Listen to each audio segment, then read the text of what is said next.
MLB Madness continues in the division series between the Tigers and Mariners. We tell you how we think the rest of the series will go. The Miami Hurricanes continued their dominant season with a road win against in-state rival Florida State.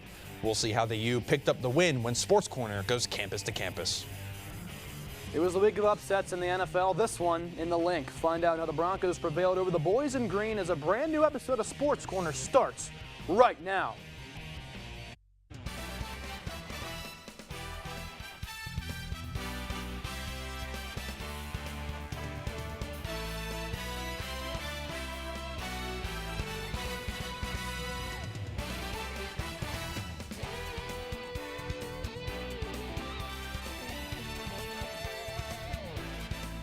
The Franklin Hall studio on the campus of Kent State University. This is SportsCorner alongside Maddox Miller. I'm Evan Schofield. Maddox, like every week, we had plenty of sports action here in Kent State. Oh, absolutely, Evan, and I would say quite the successful one for Kent State athletics. We're actually going to start on the volleyball court where the Kent State women's volleyball team took down Akron on Saturday. The Flashes won 3-1 against the Zips to make it a 2-game winning streak for Kent State. Senior Flash Mackenzie McGuire led the way for the Flashes with 14 kills to improve their record to 7-8. Next up for Kent State is a MAC matchup against Ohio on Tuesday at 6 o'clock. The game can be watched on ESPN+. The Kent State women's soccer team took down MAC opponent Akron Zips in a 2-1 win. It didn't take too long as the Flashes got the first point in the first half, courtesy of freshman forward Jules Dolinsky. Both sides had strong defensive performances until the Flashes struck again with a goal from Ava Luckian. Kent led in shots, goals, shots on goal, and steals. Catch them Thursday as they face off against Ohio University at 7. And we're going to wrap things up on the football field where the Kent State football team traveled out to Oklahoma to take on the 5th-ranked Sooners. First quarter here, it's going to be backup quarterback Michael Hawkins finding Isaiah Satania for the deep bomb for Oklahoma. 7-0 here early for the Sooners. Flashes down. Oklahoma would get the ball back here in the second quarter. 3rd and goal, it would be Hawkins, this time to Caden Helms for a wide open touchdown. 17-0 as Oklahoma got a field goal. 23-0 now, and the defense is going to get on the fun as R. Mason Thomas forces the fumble, and Grayson Halton rushes in for the TD. Defense and offense working for Oklahoma. 30-0 now in the third. Hawkins on the QB keeper. Going to find the end zone here. His 3rd touchdown of the day. Sooners up big now, 37-0. Hawkins will get his 4th touchdown on this play to the little out to Satania for his 2nd touchdown of the day. 44-0 as now Kent State heads back home to prepare for UMass on October 11th for the homecoming game. Well, Maddox, what a game. No points, no problem? I don't know if that's really what we're going to say here as the Flashes fell quick. What are your first takeaways on this? I mean, it's a tough game. They have played some really tough opponents. Florida State, they played Oklahoma, they've played ranked Texas Tech. Texas Tech and Oklahoma both in the top 10 now. It's hard when you're playing these tough opponents on the road, but there are some positives to look forward to. They had a good game against Buffalo, as we've talked about, and now they are favored against UMass, which I don't know the last time Kent State was favored in a football game. This is the game they have to win. I think UMass is a must-win for Kent State. Yes, no points, but hopefully no problem against an opponent like UMass. I 100% agree. I think when Drew DeShields missed that game, I guess we saw an offense just go absolutely nowhere. Obviously, it's a big team, it's a ranked team, but I think when he comes back and you start giving Cade Wolford the ball a little bit, I wrote down, let Drew cook. Yes. You've got to let him sling the ball around because that is his strength. That is what he's best at, especially against a MAC opponent that hasn't been playing to the best of their ability at all this year. And, yeah, you have to take this one. There's no excuses. No, absolutely. And, you know, some people are looking into the DeShields stuff. He was a healthy scratch is what he was, as maybe, questions about the quarterback. I think it's truly just we're not going to let the guy who we're going to play for the rest of the season just get absolutely pummeled by Oklahoma, and that I think is perfectly fine. I agree. Let Drew cook. Right. He is extremely athletic. He's quick on his feet. He has a good arm. I think he is the key to unlocking this Kent State offense. I think the biggest question marks now is the defense. They have to be able to stop a team like UMass. If they don't, I think they will be in big trouble. Yeah, you definitely got to hold on here, and it's something that they're obviously going to have to fix. Well, Things got interesting in LA yesterday as the Bruins prevailed against the Nittany Lions. Find out how they took down 8th-ranked Penn State.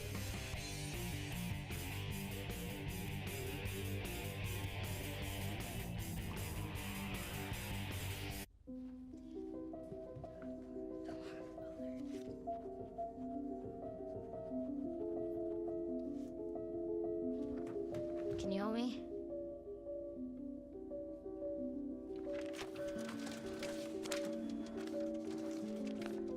Mom, Dad, we're going out. Thank you.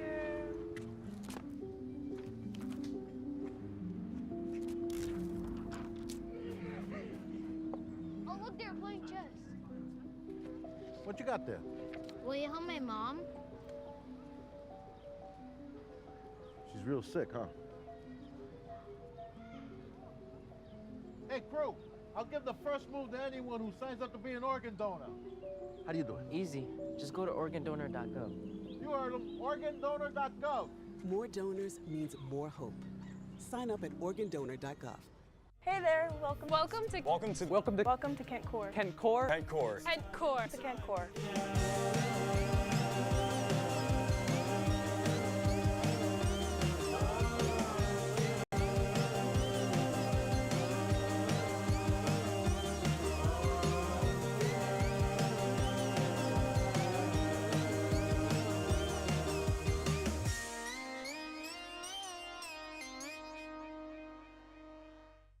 Every year, 4.5 million young adults between the ages of 18 and 24 visit the ER. It's every parent's nightmare.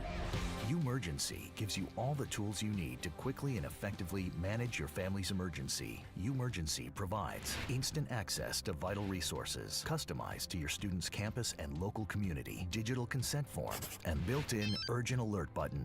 Umergency gives you peace of mind when you need it most. Download your Umergency app now. This week in college football was a big one, starting off with West Virginia at BYU at Mountaineer Field. Starting off in the first few of the first quarter, BYU number 11. Well, we will get there in a minute. Maybe? Oh, I'm Alexis. It's okay, guys. The first few minutes of the first quarter, BYU number 11, Parker Kingston, gets the Cougars an easy touchdown, earning them the first points of the game. Going into the last few minutes of the first, BYU's number 47, Bear Bachmeyer, throws an easy pass to Kingston, who has a clear shot through the Mountaineers and earns BYU a second touchdown.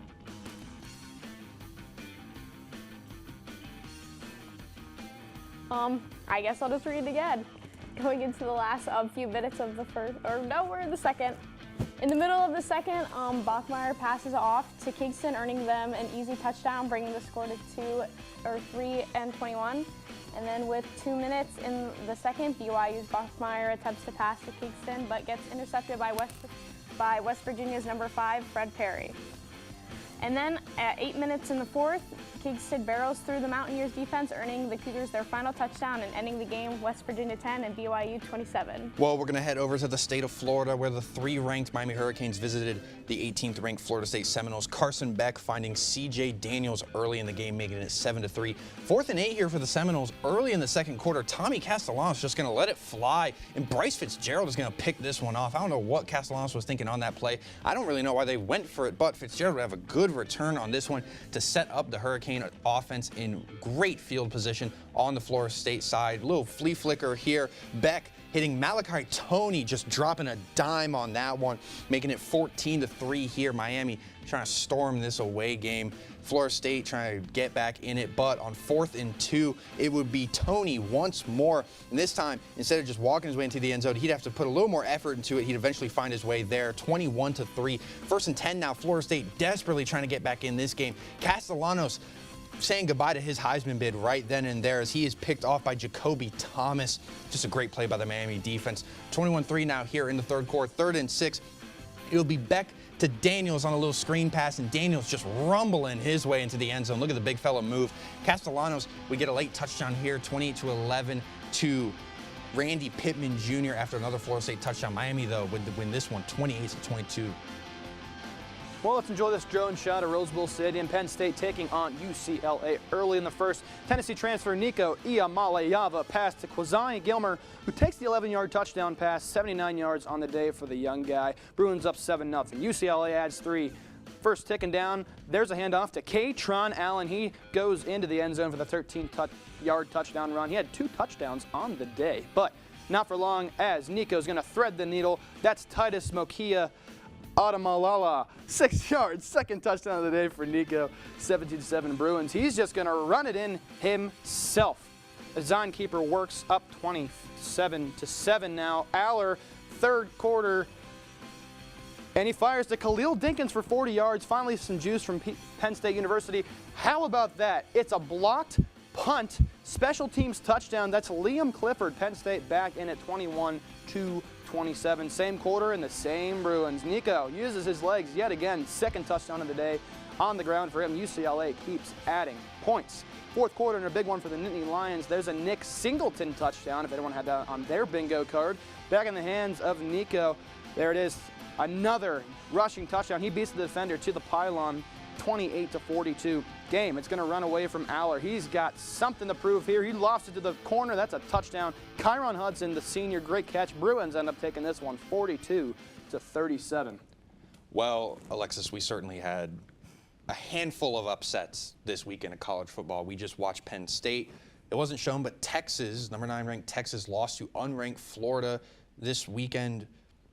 What do you make of all this college chaos that is going on right now? I feel like this year has definitely been a big year of people coming in and out of their spots with Penn State. I mean, I know I watched that this weekend and was thoroughly devastated with them being dropped from the top 25. Yeah, I mean, Notre Dame, they took 2 losses early, yes, yet they remain in the top 25. Texas and Penn State, both 2-loss teams now, and both of them dropped from the top 25. What are your takes on this? Yeah, and they're both, historically good teams. They typically are in the top 25. We saw Penn State there. They were in there last year a decent amount, right? Both teams made the playoffs last year. Made the playoffs, and we were talking earlier about this. Drew Aller, he's a quarterback that hasn't been horrible, but he's been subpar. Yes. 8 touchdowns and 2 interceptions with a 64% completion percentage. That's nothing bad in college football. But you're seeing him take unnecessary sacks, not being able to read blitzes, all these things that is causing Penn State to lose, let alone their defensive performance against a winless UCLA team. So it's definitely been quite embarrassing for the Nittany Lions. Yeah, I mean, I had UCLA on my meltdown segment. I said that they may not win a game all season. They lost to Northwestern, who's traditionally one of the worst teams in the Big Ten. On the Longhorn side of things, I mean, Arch Manning has just not been great. No. 11 touchdowns, 5 interceptions. On paper, you're like, okay, that's not awful. He's only had 2 games with a positive TD to interception ratio. Those against Sam Houston and San Jose State. Going from Quinn Ewers to Arch Manning has not been the smoothest transition for Steve Sarkisian and the Longhorns. However, Penn State, James Franklin and Drew Aller have been a duo for about 4 years now. 4 years. He's been sitting there for a long time. Has the leash run out on James Franklin? Do they need to make a coaching change down in Penn State?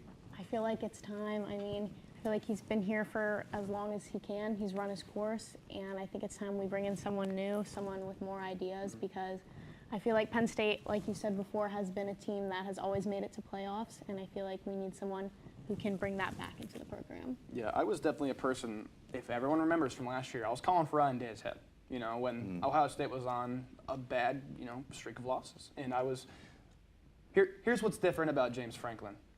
It's every year. It's every There's year. always some kind of disappointing game we're seeing out of Penn State.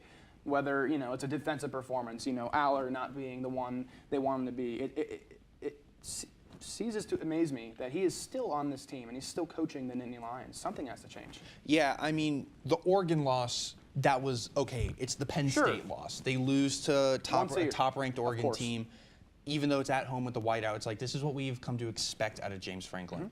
However, this UCLA loss is unacceptable. It is truly unacceptable.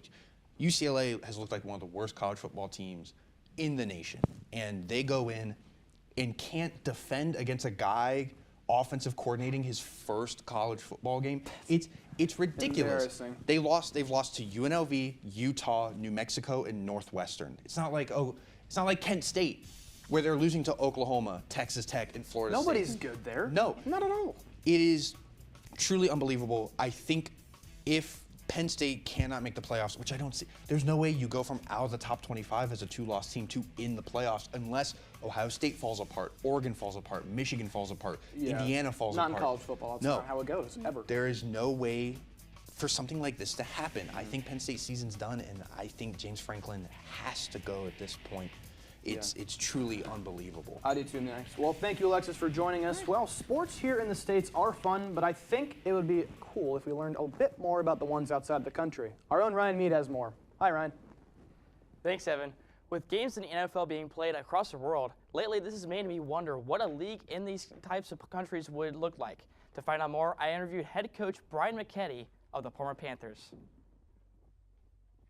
Every year in the NFL, we get a couple of games to be played in different countries outside of the U.S. But what about a league that plays in one of these countries?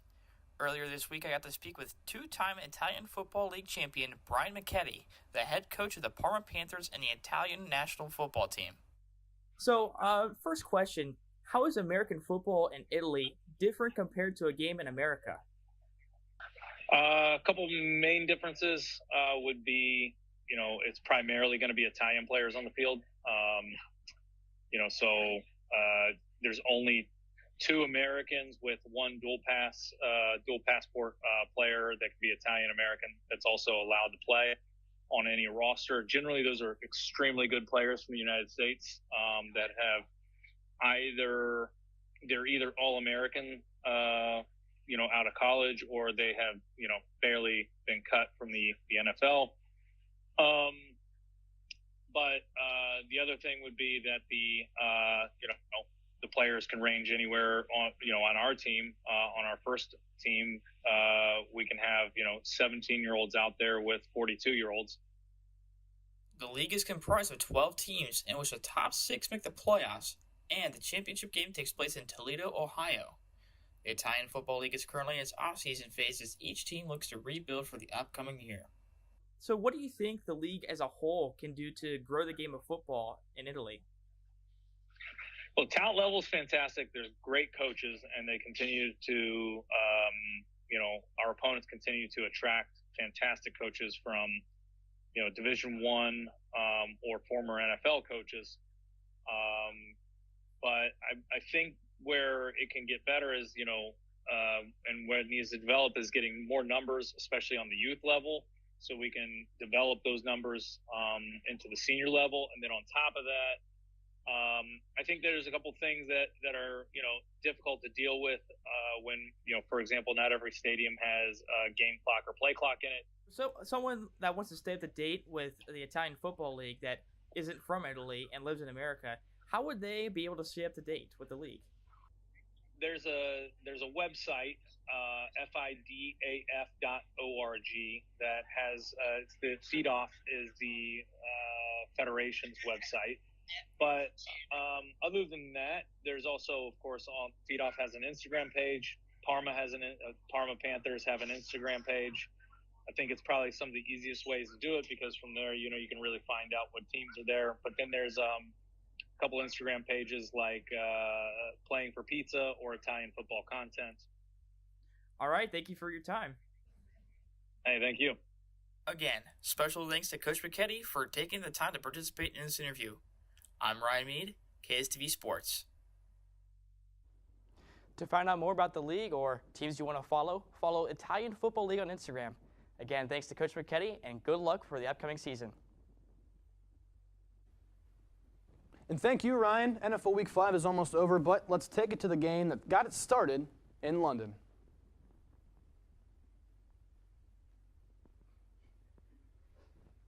All right, here we go. Second international game of the year. There's Dylan Gabriel. First game as a starter for him. He's going to fire it really easy out to Harold Fannin Jr. from Bowling Green product. It's a touchdown for him, 7-0 Cleveland. And is that a direct snap to Cam Akers, I see? Yes, it is. He throws to Josh Oliver for the touchdown. Some trickery to tie the game here in London, 7-7. Trying to take the lead before the half, and Andre Schmidt, the kicker, that's been on an uprise, has got the three-pointer. Cleveland goes into halftime 10-7. Third quarter now, and Minnesota driving. That's a score. That's Jordan Mason for the touchdown. They take a 14-10 lead. Now later in the quarter, Gabriel faces a 3rd and goal. He's going to fire it straight to David Njoku, the tight end, finally getting some utilization here in the Browns offense. Now up 17-14. Carson Wentz, 2nd and 5. That's Jordan Addison, the seal of the game. Tumbles in for the touchdown, and that should do it. Vikings win a close one in London, 21-17.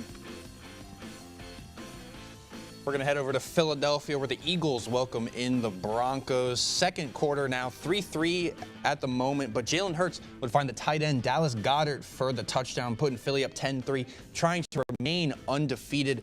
Later in the third quarter, Jalen Hurts would have the ball, and he would look not to any of his star wide receivers like A.J. Brown, but no, the running back, Saquon Barkley, getting this one and running his way into the end zone. 17-3 now, Philly up, trying to maintain this lead. We take it to the fourth quarter. 1st and goal, Bo Nix hands off to J.K. Dobbins. He's been plagued with injury issues, but he finds his way into the end zone on this run here. 17-10. Denver would get the ball back in the red zone, and it'd be Evan Ingram stumbling his way into the end zone. 17-17 now, but actually, no, wait a minute. 17-16, and Denver would go for 2, and Troy Franklin on the reception, 18-17. Denver takes a big lead, though it's 1 point, a big lead this late in the game. 18-17, 34-yard field goal. Will Lutz would make it a bigger than field goal lead, so Philly would have to try for a Hail Mary. They'd fail. Denver takes this one, 21-17. Eagles drop to 4-1. Denver up to 3-2. One of the last few undefeated teams defeated. Well, that was nice, man. It's Highmark Stadium. It's a whiteout night. Bills and Patriots. Here's Drake May, the second-year quarterback, and it's going to be Hunter Henry on the grab so they can get in field goal range. They're going to take a lead 6-3 going into the half. Now, Josh Allen, he's going to hit Curtis Samuel on the wheel route. 6-yard touchdown. Bills now have the lead 10-6. 1st and goal, Patriots strike back. May to Ramondre Stevenson, and fantasy owners, be happy about this one. He's finally getting used. Surprisingly, didn't fumble, back up 13-10. Now, Allen, he has to go downfield. That pass, that's picked off by Marcus Jones. Had a big day for the Patriots defense, helped them get the win. New England takes over. Now, almost 6-minute drive, and it's going to end with a pitch to Ramondre Stevenson. He's going to take it in for his 2nd touchdown of the day. New England now up 10 in Buffalo. If I've ever learned anything, you're never safe playing Josh Allen. He fires it. That's Keon Coleman for a touchdown. Allen had 253 passing yards on the day, 2 touchdowns, 20-17 Bills. And they're going to tie the game here with a Matt Prater as he drills a 45-yard field goal. Tie game with 2 minutes left. Drake May gets the boys down, and Andy Moragales has it from 52. Patriots beat the Bills 23-20. No team now is left undefeated in the NFL. Well, Evan, a very exciting Sunday. One of the most exciting Sundays all year. It might not be topped. Absolutely. If not the, truly phenomenal. A lot of upsets. I have to ask you, what was your favorite upset of this weekend? My favorite upset was Broncos-Eagles. You just covered them. We saw 2 decent teams, but the Broncos have been struggling as of recent. The Eagles now should have a dominant team, but we're seeing week after week, Jalen Hurts is not either. I don't know if it's on him, the receivers. Jalen Hurts is not utilizing these 2 wide receivers, Devontae Smith and A.J. Brown. It's becoming an issue, and what I wrote down, he had not even that many yards on the day. He fired that shot to Barkley down to the end zone, but nothing's changing in this offense. It seems stale. It seems too stale, so the Broncos could come back and win. And I thought Nix played okay. He 1 touchdown on the day, 242 yards. Nothing crazy. I mean, that would be why it's my upset. The Eagles fall a little too easy. Not enough points. Yeah, the offense, big disappointment from the offense on 100%. Philadelphia's side. It does seem kind of like they have a if it isn't broke, don't fix it type mentality, but at some point you have to adjust. My favorite, we did not talk about it. Okay. Cardinals-Titans. The 0-4 Tennessee Titans taking on the 2-2 Arizona Cardinals. They go down big early. We think, okay, this is a free Cardinals win. Just pencil it in. Cam Ward is going to maybe play decent, the #1 pick. Instead, we have one of the wildest NFL games of the season. It starts with an Amari DiMarcado. I have written down here, he D-jaxed it. Deshaun Jackson. Absolute heartbreaker. Dropped it at the 1-yard line. goes into the back of the end zone. It's a touchback, Titans ball. Okay, they score, whatever. We can live with that.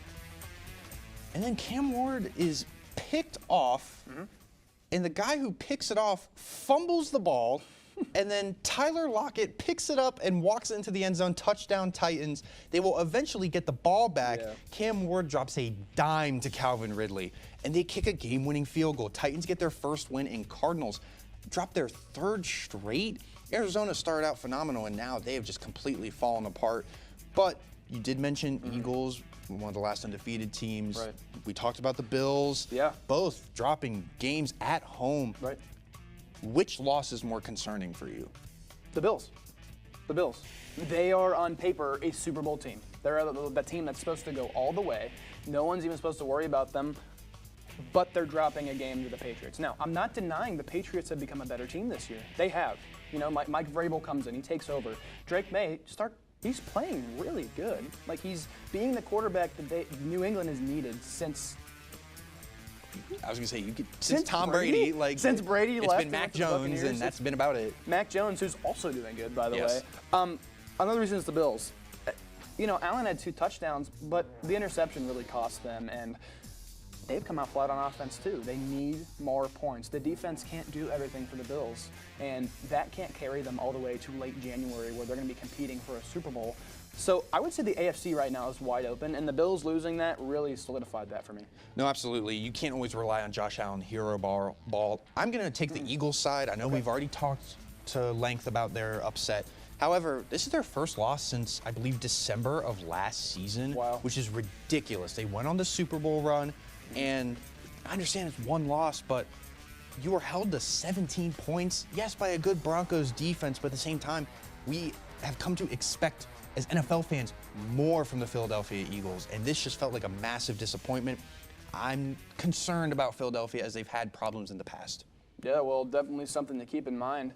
Well, is trouble brewing with the Yankees? We tell you if there is and what New York can do to flip this series around next on SportsCorner.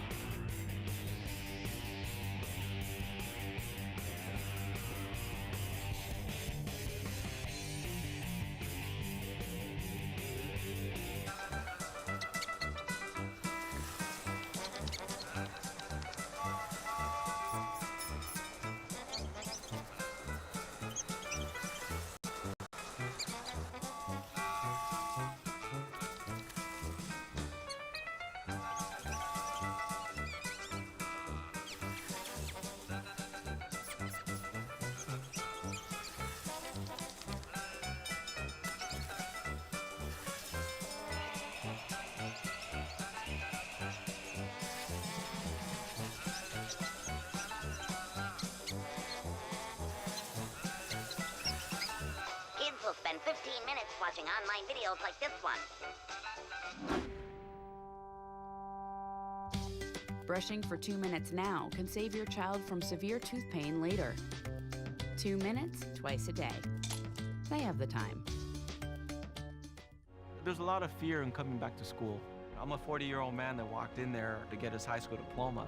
It was very hard for me, but one of the teachers was Miss Araceli. She gave me direction. Every single time I had a question, she'll put down whatever she's doing and she'll sit there with you until you get it. 50% of getting your high school diploma is walking through those doors. The other 50% is doing the work. Find free adult education classes near you at finishyourdiploma.org.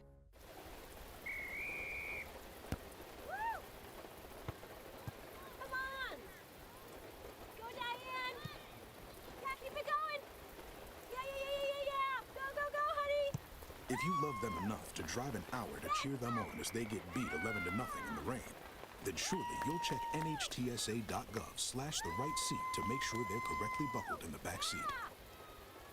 Throw that ball, Diane. Woo! You got this. Well, the weather hasn't broke yet, and so hasn't the MLB postseason. We'll take a gander and round the bases, starting with the Tigers and Mariners. I'm Lexi Blatnick. Let's do it. We're taking you to T-Mobile Park, where Tarek Skubal is on the mound. It's the bottom of the 4th. There's 1 out, and Jorge Polanco just absolutely smacks this ball to left center field. The Mariners strike first. Score is now 0-1. We're headed to the bottom of the 6th, and who is that again? Polano hits this fastball off Skugel and sends it deep into left field. Mariners extend their lead 0-2. It's the top of the 8th, and Spencer Torkelson is looking to get something going for his team. He singles right to field, and Glaber and Torres score. Riley Green advances to 3rd. He's given the go-ahead and scores. Tigers tie it up 2-2. It's the bottom of the 8th, and Raleigh splits the diamond. Julio Rodriguez doubles to left. Rodriguez replaces Raleigh, and the dumper rounds the bases and makes it home. Mariners take the lead 2-3. It's the top of the 9th, 2 outs, and Parker Meadows chops it to shallow left field, and who else but Josh Naylor to throw the pitch. Well, it's great, Lexi. Here's Trey Savage getting the start in Game 2. Second youngest pitcher in the MLB. 2-division series, Yankees, Blue Jays. Let's do it. Bottom of the 2nd. And how about Ernie Clement? That's a 2-run homer super early in the game. 2-0 Toronto. Blue Jays are going to add a run. And how about another one for the home team? Double for Dalton Varsho. He's going to bring home David Schneider on this hit. 4-0 Blue Jays. Well, Warren, maybe on this next pitch he'll have something. No, he won't.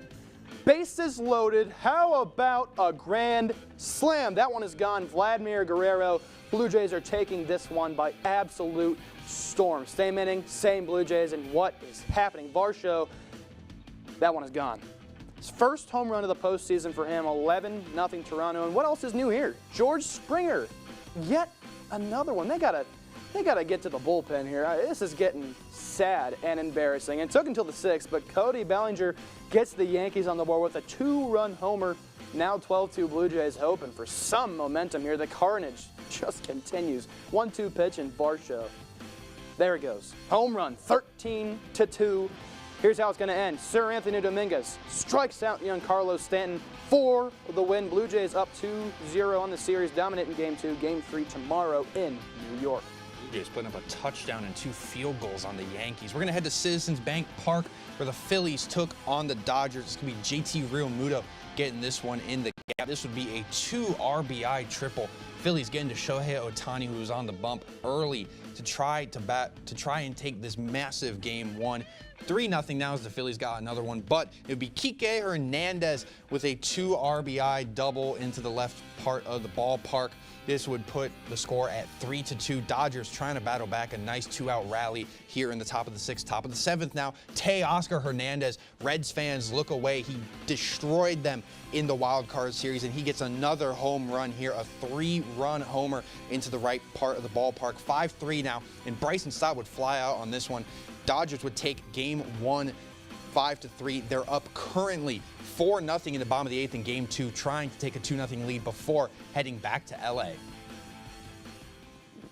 Well, Lexi, we saw maybe a regular season MVP in Shohei Ohtani. I wanted to know your thoughts about what about an MVP of the postseason? Yeah, so mine was a little early. I have Cam Schlittler. I'm pronouncing that name very carefully. He is of the New York Yankees. He started in the wild card game 3 against the Red Sox. I'm just going to lay down some stats, and I'm going to let you guys react. Sure. He pitched 8 innings across 107 pitches. He notched 12 strikeouts, allowed hit 5 times. No earned runs allowed. The game was a complete shutout and eliminated the Red Sox. Yeah. That's all I can say. Yes. Yeah. I'm going to go for the opposition here, the Blue Jays. So this isn't specifically a player MVP, but something I've just noticed from covering this series. The Blue Jays pitching. Yeah. Outstanding. Outstanding these past 2 games. 15 strikeouts against the Yankees in 2 games. Now, 11 of those came from a young pitcher against a star lineup of Yankees. I mean, that's just embarrassing. I mean, it's just been phenomenal what they've been able to do, and I hope they can keep it up. You know, the Yankees, they're reaching too much, but really, it's complimentary baseball for the Blue Jays to get this series won. Yeah, I mean, you guys staying in the AL, what Savage did against the Yankees was amazing. What Schlittler did against the Red Sox was phenomenal. I'm going to head over to the NL. I talked about him earlier, Teoscar Hernandez. He is in the postseason. He has 3 home runs Yes, did 2 of them come against the Reds in 1 game? Sure. Yeah. He does still have 5 hits, 9 RBIs for this Dodgers team. I mean, he practically won them that game 1. Actually, I'm not going to say practically. He won them that game 1 against the Phillies. The Phillies, who are one of the most vaunted and scariest teams in all of baseball. Teoscar Hernandez just doing it himself, just absolutely phenomenal. I do want to, I mean, you talked about the Blue Jays, you talked about the Yankees. Sure. It's been probably the most polarizing series in the playoffs right now. So I have to ask Lexi, what are you seeing from this Yankees-Blue Jays series? I see really bad pitching, which is really ironic that I picked a Yankees Yes. pitcher. But whatever, we're moving past that. Yeah, the Blue Jays homered 3 times in game 1, and that night ended 10-1. So there's no offensive output with the Yankees, and that has to come somewhere. That's the Blue Jays pitching. So I don't know. There's some weird. Is it the Yankees really bad? I don't know. What do you guys think? I don't know. They've been a decent powerhouse all year, and they have such a high-paid roster. They shouldn't be just swinging and missing as many times as we've seen in this series, and they keep doing that. I mean, they're done. Like, seriously, they might already be done. The Blue Jays are seriously a good team, and they're putting out the offensive output. Same with pitching. I mean, I'm going to say the series is over. Yeah. Like the Yankees are done. They're done. Yeah. 13-7, 10-1. You let up 23 runs across 2 games. Yeah. Yes, you're going to Yankee Stadium. However, though, that short porch in right field is going to be calling the Blue Jays' name. The ball flies in New York, and guys like Vladdy and Alejandro Kirk are just going to take advantage of that. Aaron Judge has to play better. He booted the ball in right field that allowed for a triple early in the game. It is unacceptable to be a regular season MVP so many years, just constantly dominating the regular season, and then when you get to the playoffs, you just fall apart like this. Do you think are the Yankees done? Like, I think they're. Are they getting swept? They may take 1 game. Possibly. But Gentleman's sweep. Right. Yeah, you gotta let them have one. You know it's happening. Right. Yeah, but one thing I've noticed about the Blue Jays, they have a lot of guys who I don't even know their names. Right. So like that sounds really mean, but like. I mean, obviously I know Ernie Clement, but Jorge Springer, I don't know. George Springer? George Springer. Oh my God, that's humiliating. I am so sorry, George Springer. Like, and these guys are hitting, so it's not just the big names like Vladdy Jr. It is also the not so popular players. And I think that's something that's super duper important in a game like this. Yes. Well, it's definitely something to keep an eye on for the rest of the series. But now that we've taken a trip around the diamond, our own Stone O'Brien has a few things to set some things straight about Kent sports and everything in between. What's up, Stone? Thanks, Evan. Welcome to another edition of Stone Sets It Straight, the segment where I break down my favorite things in the world of sports. First off, my favorite things in all of sports this past week, the Kent State volleyball team, one of the best redemption stories in the MAC. The Flashes swept both matchups this weekend in mostly convincing fashion. On Friday, the Flashes duffleted the Buffalo Bulls, sweeping them in 3 sets. The Flashes then took down Akron in 4 sets. Overall, they sit at 7-8 and will have a chance to get to 500 tomorrow against Ohio. Some of the stats driving this massive improvement include a highly efficient front, with redshirt sophomore Adeline Ginley leading the team with a .339 hitting percentage and also contributing well in the blocking game with 7 blocks total in both games. Offensively, the offense moves like butter with Castrino Vigil, setting extremely well, eclipsing the 40 assist mark for the 5th time this season against Akron. Benefiting the most is star Mackenzie McGuire, who leads with 224 kills and currently sits at 8th all-time in kills. Other areas that have stood out to me is Katie Patterson's service game and the overall team effort, including a beautiful kick save against Akron. Next, we have the MLB playoffs. My predictions for the wildcard series went 500, and some of my X Factors did do exceptionally well. For the division series, however, I'm going to break down some of the key factors in the games that have taken place so far. Yesterday in Game 2 of the Yankees-Blue Jays series, Trey Savage took the mound and shoved like a madman, generating 18 swing and misses. 11 of those whiffs came on splitters, and his slider was also very effective, generating a whiff rate of 83% with good swing and miss stuff. Kevin Gausman also had similar effectiveness on his splitter and leading the Blue Jays to a 2-0 series lead. And at one point in the series, The Yankees were 0 for 13 in splitters, facing splitters. In the other American League Division Series, the Tigers used key hitting in Game 1 to steal the game 3-2 against the Mariners. And then in the National League Division Series, the Dodgers used signals to steal Game 1 from the Phillies. Matt Strahm was tipping his pitches, and Teoscar Hernandez made him pay with a game-winning home run that let Roki Sasaki close out Game 1.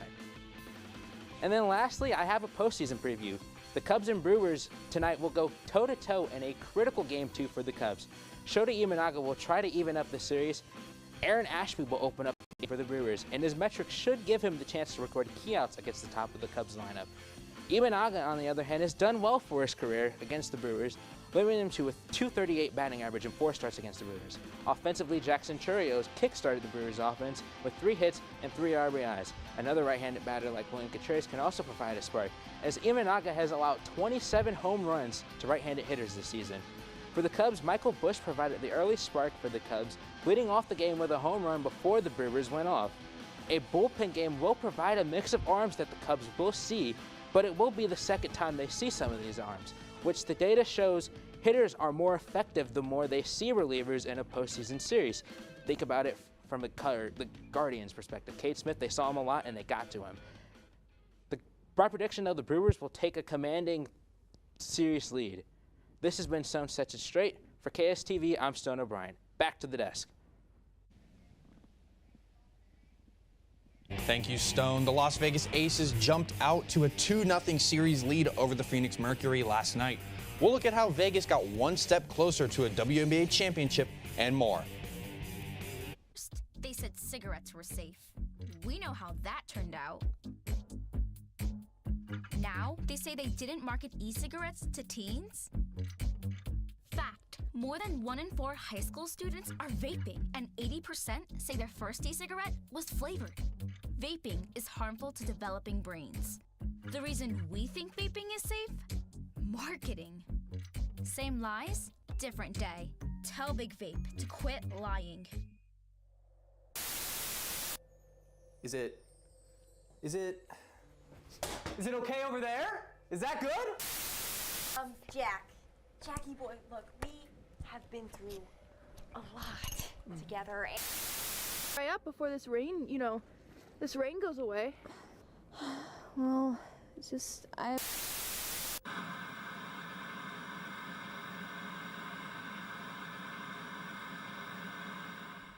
Today I'm going to talk to you about physics.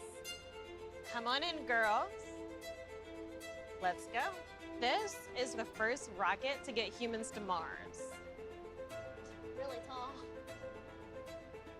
I'm a rocket structural engineer, designing and building parts of the rocket. You are the generation that will be stepping foot on Mars. Do I have a group of astronauts on my hands? Yes. You can become a rocket scientist or whatever else you want to be. When you throw away money on wasted electricity, you're throwing away everything you could have bought with it. Saving energy saves you money. You think you're just checking your messages or telling a friend you're on your way. They could be the last words you ever type. Make sure you get where you're going.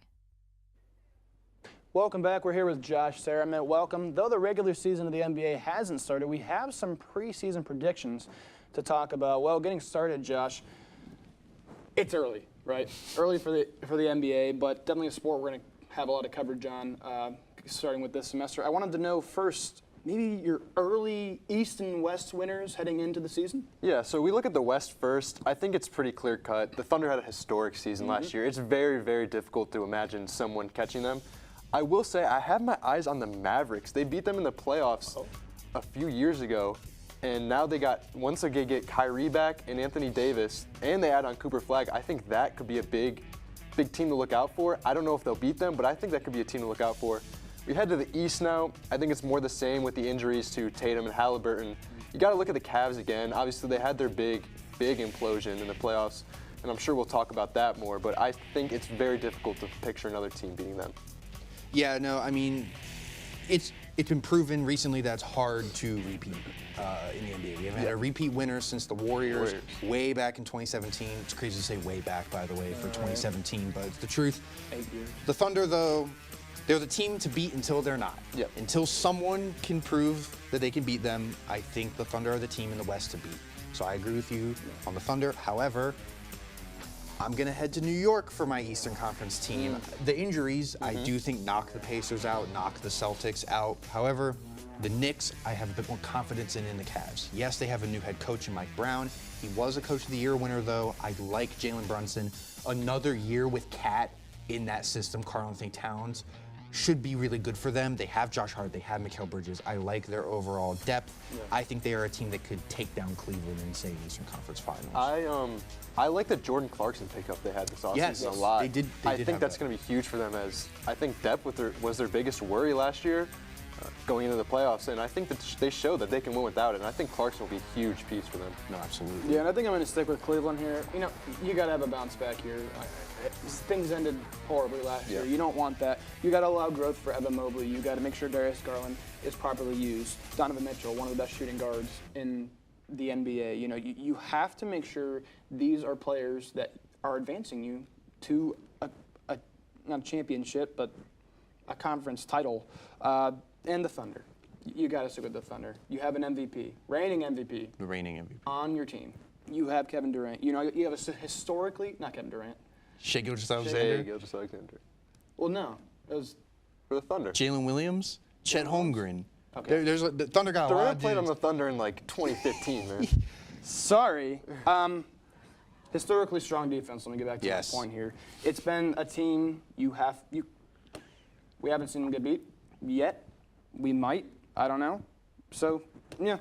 I think the biggest concern for the Cavs is health. They're starting off the season with Strus out too, Max Strus. Darius Garland's set to miss some time as well. It'll be interesting to see how they plug DeAndre Hunter in there, if he's going to be coming off the bench or starting. You would assume he'd be starting. No, I mean, health, we saw it in the playoffs. There were a lot of dudes who were battling injury, from Mitchell to Garland to Mobley. That was something that was a talking point for their loss to the Pacers. Very briefly, yes or no, we talked about Halliburton and Tatum. Celtics, Pacers, do both these teams make the playoffs? They could sneak in. I mean, the Pacers, I don't know how they're going to do it, but...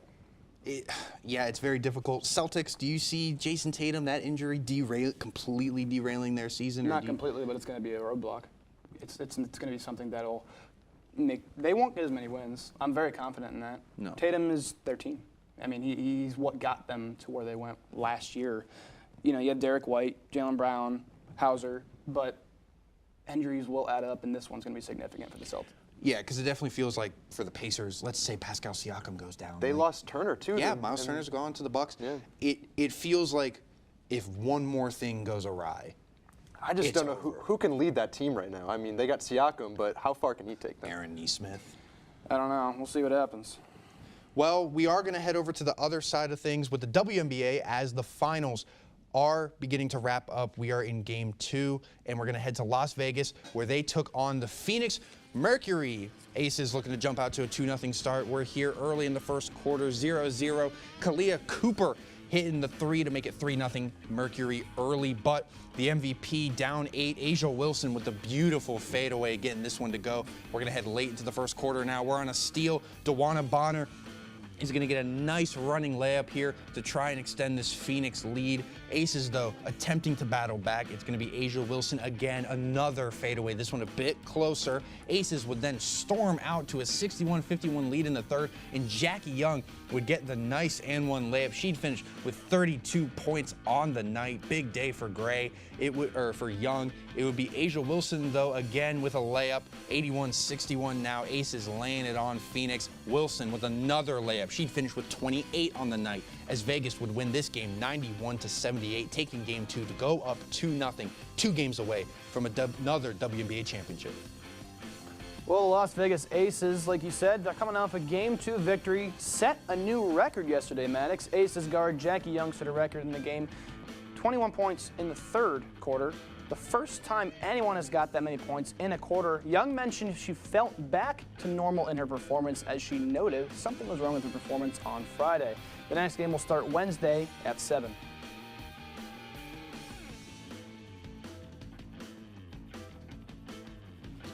It is the eve of the greatest time of the year. That's right, hockey season is back. I've been shaking in anticipation for this since June, and it's great to finally be here. There were some big questions over where players would end up this offseason. However, most of them were answered in the most bland way possible. Obviously, towards the beginning of the offseason, Mitch Marner left the Maple Leafs for Vegas, marking the end of an era in Toronto. But players like Kirill Kaprizov and Connor McDavid were up in the air. However, Kaprizov decided to stay in Minnesota with a record-breaking 8-year, $136 million contract, while as of today, McDavid has decided to stay in Edmonton with a 2-year, $25 million contract, avoiding Canada's big national crisis. On top of that, Luke Hughes got signed for 7 years with the Devils, Gustafsson got 5 more years with the Wild, Fleury was signed by the Penguins on a tryout waiver so that he may end his career where it started, and the Sharks picked up Carey Price, which, while it was for salary cap reasons, I still find it to be worth mentioning because that is hilarious to me. Looking forward, make sure to watch out for Sidney Crosby, with whom trade rumors have ebbed and flowed back and forth, and while he has continuously denied the rumors ever since Brad the Rat Man Marchand won a cup this year with a team that has an actual rat for its mascot, it's clear that anything is possible. Not to mention players such as Brent Burns, Alex Ovechkin, Corey Perry, Jonathan Quick, and Evanji Malkin, all reaching the end of their careers, so catch them while you can. While when it comes to younger players, first overall pick Matthew Schaefer is sure to make an impact on the success of the Islanders, while the question of whether or not Connor Bedard will finally save the Blackhawks is up in the air again. Plus, seeing the Sharks to continue to run Celebrini, Smith, and Eklund alongside their second overall pickup of Misa will also be extremely fun to see. Finally, when it comes to teams to look out for, however, there's even more to be excited for. In the East, will the Florida Panthers pull off the three-peat this season without Barkov? Can the Leafs survive without Marner? Will the Canadiens or Senators return to the playoffs? And will the Blue Jackets or Red Wings end the drought? Will the Rangers bounce back after an off year? And why do people all of a sudden believe in the Buffalo Sabres? In the West, will the Oilers finally make it to the Cup? Will Utah make it to the postseason for the first time? Will the Avalanche Stars make it over the hump? And have the Ducks rebuild? But in the short term, look forward for the opener tomorrow of the Blackhawks visiting the Panthers at 5 p.m. because someone in the NHL is out to get Connor Bedard. Followed by Penguins at Rangers and the Avalanche at the Kings. An exciting lineup for the first day back in the ice. I'm C.O. Parker for KSTV. Back to you guys at the desk.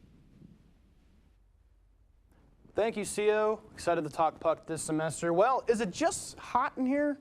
Is it hot here, or is it just me? Things are getting pretty intense here at Sports Corner as we near our segments, so please don't go anywhere.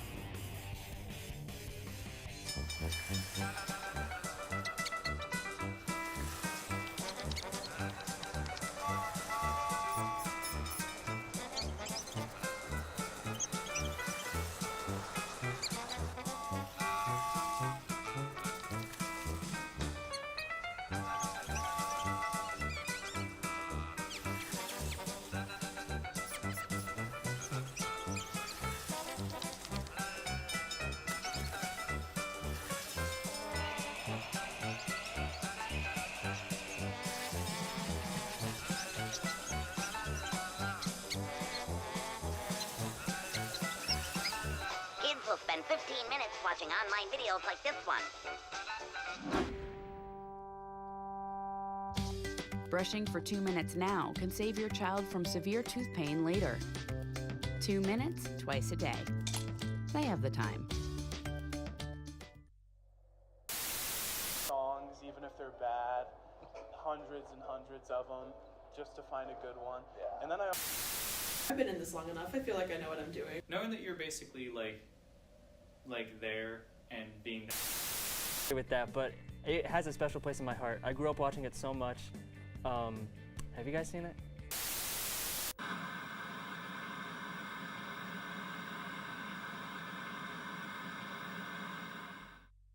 So, I just moved in with this family, and it's embarrassing. The little one, he likes to go outside and crawl around in the giant litter box. I don't know what he's doing. I mean, I was born and I knew how to use the litter box. Look at that. That's disgusting. Oh, poop already. You're making me nervous. Oh, okay, I can't look at this anymore.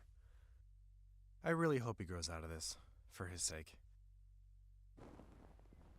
Welcome back. It's time for our segments, and fantasy team owners, listen up. It's time for Evan's End Zone. It's that time of the week, so let's get into our best and worst performers of the week in fantasy. Starting with the overperformers of the week, we saw some great strides from multiple running backs this week, and we're going to stick with them. 2 of them stood out to me. The first one being Ja'Cory Krosky-Merritt. Bill.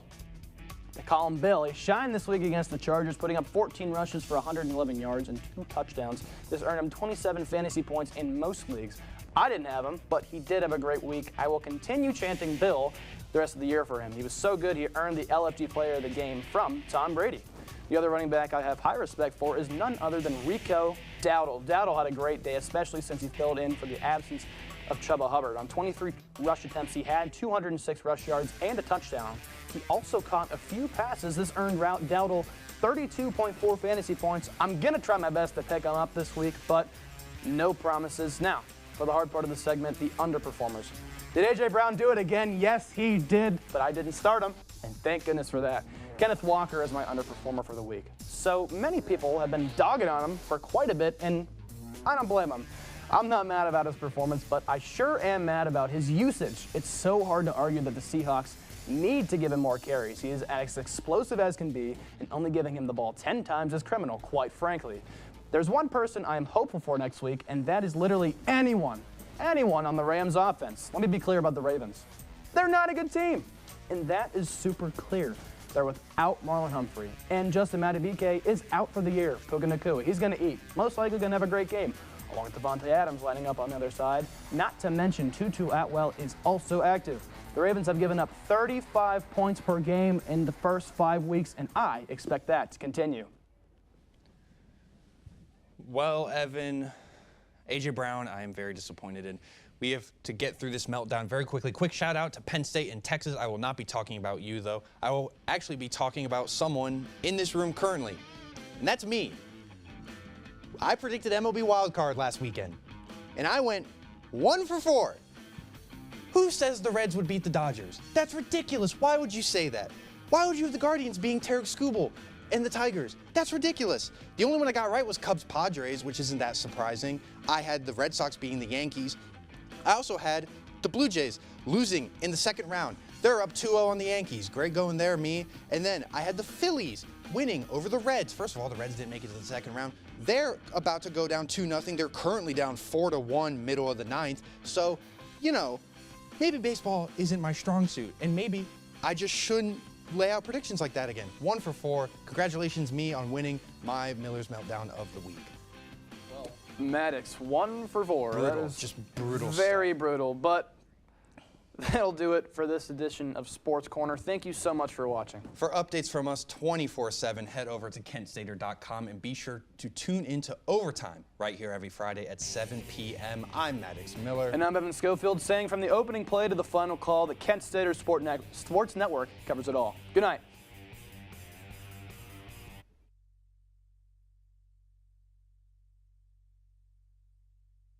The black truck?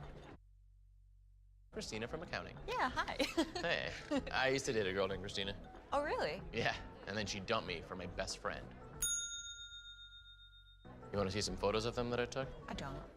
I thought we talked about this, buddy. Buzzed and overshared again? Yeah. Yeah. I'm gonna call a car. That's a smart idea. So, yeah, I know. That's why I did it. Hey, you're gonna get back to the top of the mountain. Does that mean I'm gonna get back with Christina? No. Oh. No. Brush, brushy, brush, brushy, brush, brush your teeth. Every day and every night. Now it's your parents' turn. Here's what you gotta do. Let them have your toothbrush so that they can brushy brush your teeth. Reach out, you're almost done. 5, 4, 3, 2, 1. That's it.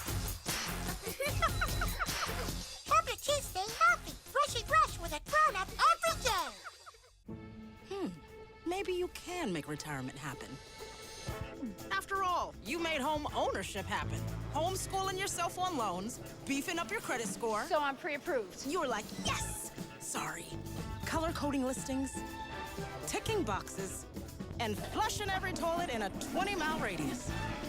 Home sweet home. You aced house hunting. Now get the tips you need to get on track at aceyourretirement.org.